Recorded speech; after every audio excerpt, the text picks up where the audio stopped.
Hey guys, welcome to the Daily Dose. It is October 8th, Tuesday.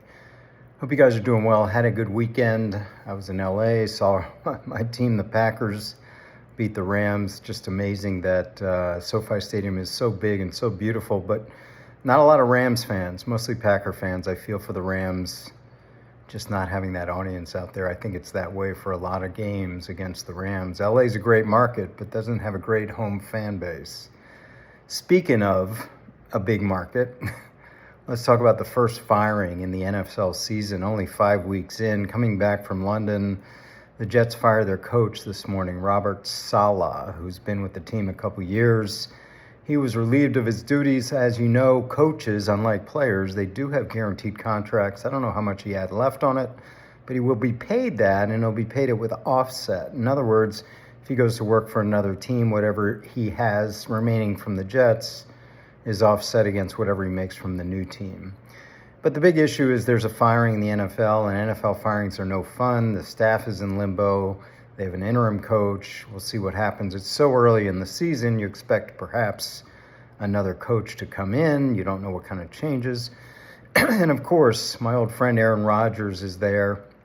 Appeared to have a lot of dominance in the team. I'm not suggesting who's responsible for the firing, but it just appeared that there's some differences of opinion when Aaron's talking about cadence and Saleh's talking about cadence.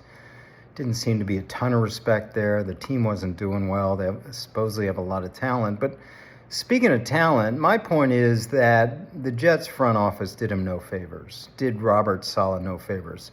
Saleh's not a great coach, but the front office did a couple things that I can just talk out of top of my head. You have Aaron Rodgers. Now, Aaron Rodgers, the Jets, this is still surprising to me, but the Jets were the only team in pursuit of Aaron Rodgers a couple years ago. And they had the leverage of that in making a trade, yet they gave up a lot. They had a first-round pick swap with the Packers, and they give up 2 high second-round picks in order to acquire Aaron Rodgers.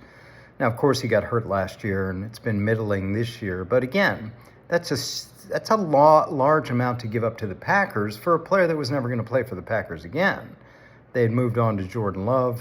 Aaron Rodgers was not going to be there. They had to move him, and they did to the Jets. The other thing they did was acquire pass rusher Hassan Reddick from the Eagles this year. Who knows what they said to Reddick upon trading for him, but they still don't have him. He's chosen to give up $800,000 a week rather than join the Jets. So the front office gave up 3 high picks and a pick swap in the first round for Aaron Rodgers, who again is not the player he was years ago, and the Packers had to get rid of him, and for Hassan Reddick, who has decided not to show up. So this is an organizational failure by the Jets. Again, it's early enough in the season they can turn it around. They do have talent. Everyone thinks they have talent. We'll see if they really have talent.